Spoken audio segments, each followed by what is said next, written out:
सिंधुदुर्गची माती म्हणजे केवळ निसर्गाचं वरदान नाही, तर ती रुजलेली श्रद्धा, जपलेली परंपरा आणि लोकसंस्कृतीचा एक जिवंत हुंकार आहे।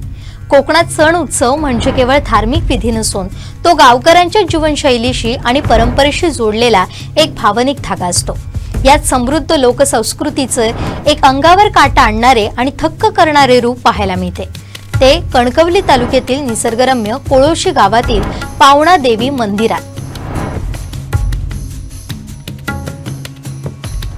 येथील नागपंचमीचा उत्सव हा केवळ पूजा अर्चनेपुरता मर्यादित नसून तो शौर्य, समर्पण आणि गावकऱ्यांच्या अभेद एकतेचा एक भव्य सोहळा असतो।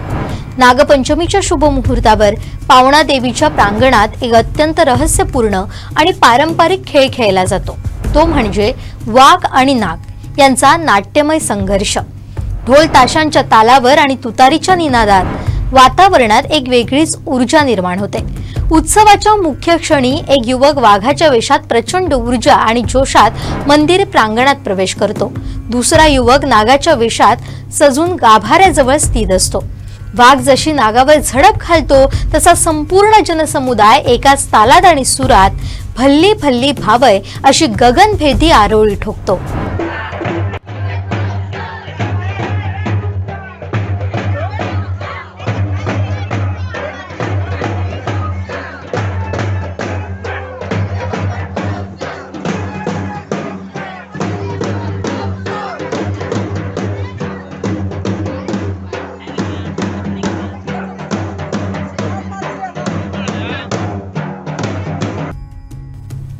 गावकऱ्यांची ही एकजूट नागदेवतेला त्या वाघाच्या संकटापासून मुक्त करते।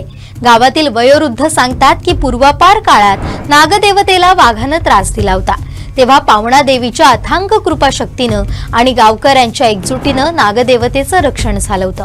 त्याच ऐतिहासिक आणि आध्यात्मिक घटनेची आठवण म्हणून ही परंपरा कित्येक पिढ्यांपासून अविरतपणे जपली जाते।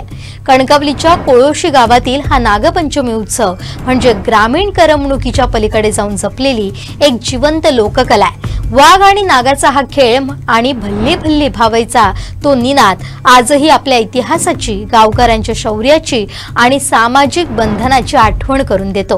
कोकणच्या मातीत रुजलेली ही आगळीवेगळी परंपरा खरोखरच थक्क करणारी आणि महाराष्ट्राच्या लोकसंस्कृतीचा अभिमान वाढवणारी आहे।